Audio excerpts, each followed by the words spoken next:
Les États-Unis, donc Grégory, bonjour, merci d'être avec nous. On va commenter ce qui fait l'actualité chez vous. Un des grands titres du jour, et c'était d'ailleurs déjà un titre hier sur les marchés, c'est l'écroulement de la volatilité. Alors il y a un grand indice qui mesure la volatilité implicite du S&P 500, le grand indice américain. Cet indice de volatilité s'appelle le VIX. On l'appelle généralement l'indice de la peur. Il est censé être un baromètre de la peur des marchés. Deux questions. Grégory, ce baromètre, il est au plus bas depuis 24, 25 ans maintenant, et puis on peut prendre tous les types de mesures de volatilité qu'on veut, ils sont au plus bas depuis de multiples années, sur les marchés actions, sur les marchés obligataires. Qu'est-ce que ça veut dire? Et justement, je le disais, c'est un baromètre. Est-ce que c'est un baromètre qui fonctionne encore? Ben alors d'abord, juste pour situer, ce VIX, il a été créé en 93 et ça fait depuis 93 pratiquement 7000 jours où les marchés boursiers étaient ouverts, et sur ces 7000 jours, le VIX a terminé en dessous de 10 seulement une dizaine de fois. Donc déjà, ça montre à quel point c'est exceptionnel d'avoir tellement peu de volatilité. Alors pourquoi? En fait, comme vous le dites très bien, l'indice de la peur indique qu'il n'y a plus de peur du tout dans le marché. Il faut dire que tous les événements qui avaient été attendus avec crainte sont maintenant analysés d'une façon positive. Alors évidemment, je ne parlerai pas du résultat des élections françaises, mais il n'y avait pas que ça. Il y avait aussi, par exemple, le début de la hausse des taux aux États-Unis. On a vu que avec une hausse des taux, il n'y a pas eu de correction de marché.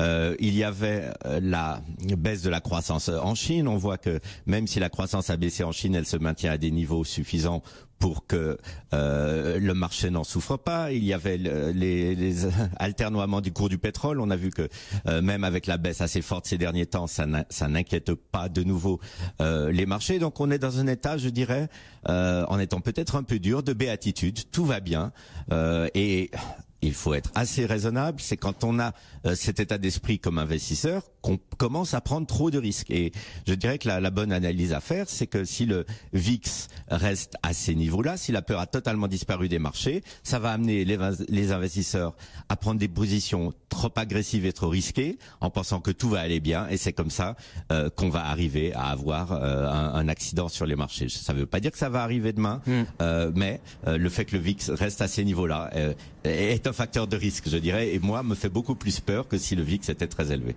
Très intéressant, effectivement. Alors, on en parle beaucoup aujourd'hui parce que cet indice, ce VIX, il est passé sous les 10, mais il était déjà historiquement faible quand même depuis très longtemps. Julien Pierre, juste une réaction par rapport à ça. Vous êtes économiste. Enfin, le VIX, qu'est-ce que ça représente pour vous? Est-ce que de le voir sur des niveaux historiquement bas, ça vous inquiète?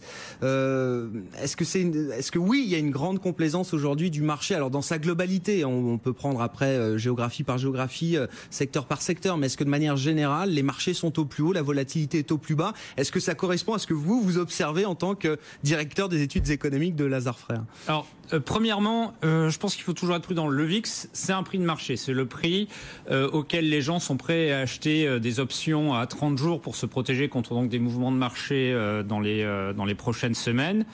C'est un prix qui est influencé par tout un tas de stratégies d'aspects techniques, donc qui peuvent le rendre parfois pas forcément lisible, pas forcément pertinent. Ouais, c'est ça. Mais c'est sûr que on voit néanmoins que ce prix de l'assurance que les gens sont prêts à payer est à un niveau extrêmement bas, et c'est aussi le reflet de nous, ce qu'on voit en partie le reflet de ce qu'on voit nous sur les fondamentaux économiques qui sont plutôt rassurants. En fait, c'est vrai qu'on a passé des années à attendre la prochaine rechute, à se dire voilà, on va avoir une nouvelle crise dans la zone euro, ou alors c'est les États-Unis qui vont rentrer en récession, ou alors c'est la Chine qui va s'effondrer. Toutes ces choses ne se sont pas encore produites. Pas dire qu'elles se produiront pas dans les prochaines années, mais ce contexte fait qu'effectivement les marchés sont un peu plus sereins. Il y a un niveau de vigilance là qui est peut-être un peu qui a été rabaissé là de la part des investisseurs. Ils sont moins vigilants, vous avez ce sentiment-là ou...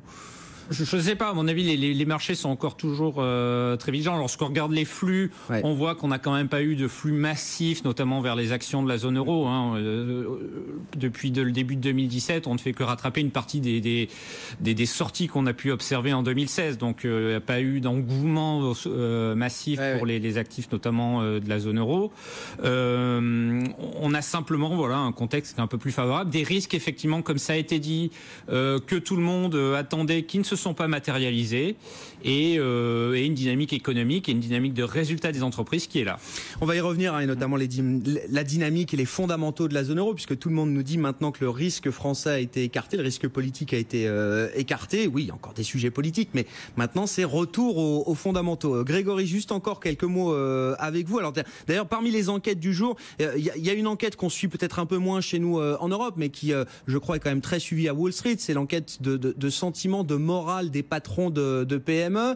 Ce sont peut-être ceux qui ont le plus profité, en tout cas en termes de confiance, de l'élection de Donald Trump. On était sur un niveau historique quasiment sur l'enquête NFIB du mois de décembre. Et depuis, c'est vrai que ce sont des indicateurs de confiance, là notamment du côté des patrons de PME, qui glissent un petit peu. Mais vous nous le confirmez, Grégory, on reste quand même sur des niveaux de confiance qui sont très très forts.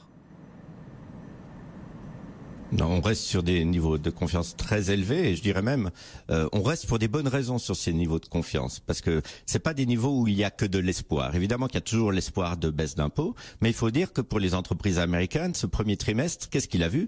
Il a vu pour le moment, alors qu'on est pratiquement à la fin de la saison des résultats, une augmentation des profits de plus de 16%, ce qui est quand même extrêmement important et ce qui soutient cette ambiance vraiment positive, non pas à l'intérieur des marchés, c'est pas de ça dont on parle, mais chez les chefs d'entreprise, les dirigeants d'entreprise. Bon, il y a une réalité fondamentale. Il y a eu l'élection de Donald Trump qui a pu être un catalyseur pour ces patrons de PME, mais une réalité fondamentale là qui se traduit à travers la progression des bénéfices des entreprises. Justement, à propos d'entreprises, on va terminer aux États-Unis la saison de publication des résultats du premier trimestre. Grégory, on regarde aujourd'hui les groupes qui ont publié. Le groupe Hertz, par exemple, leader mondial dans le domaine de la location de véhicules. La sanction est très très lourde puisque le titre recule de 15%. Qu'est-ce qui se passe chez Hertz? Est-ce que c'est un problème chez Hertz spécifiquement ou est-ce que c'est plus général à ce secteur justement de la location de véhicules? C'est justement la question à se poser. Ouais.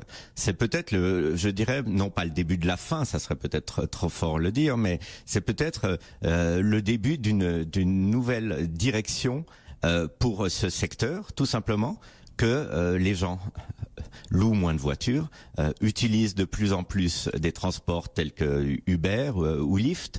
Et puis l'autre problème pour les locataires loueurs de voitures, c'est que ils ont des coûts très élevés, ils doivent acheter des voitures neuves, donc ces coûts avec la hausse des taux commencent à être très importants. Pour Hertz, ce qu'on appelle le coût en capital est de plus de 6% et le rendement de ces investissements est de 1%. Donc ça, c'est la recette pour un désastre. Si le coût de l'argent que vous utilisez pour votre business n'est pas remboursé par votre business lui-même et entraîne une perte, ce qui est le cas de Hertz sur ce trimestre, ça va vraiment mal. Donc je dirais, pour cette branche de métier, la location de voitures, les choses s'annoncent très très mal. Et aussi pour une autre raison, c'est que on est en haut de cycle au niveau des ventes de voitures aux États-Unis, ce qui veut dire que d'ici 1 an ou 2, il va y avoir une avalanche de voitures d'occasion qui vont arriver sur les marchés.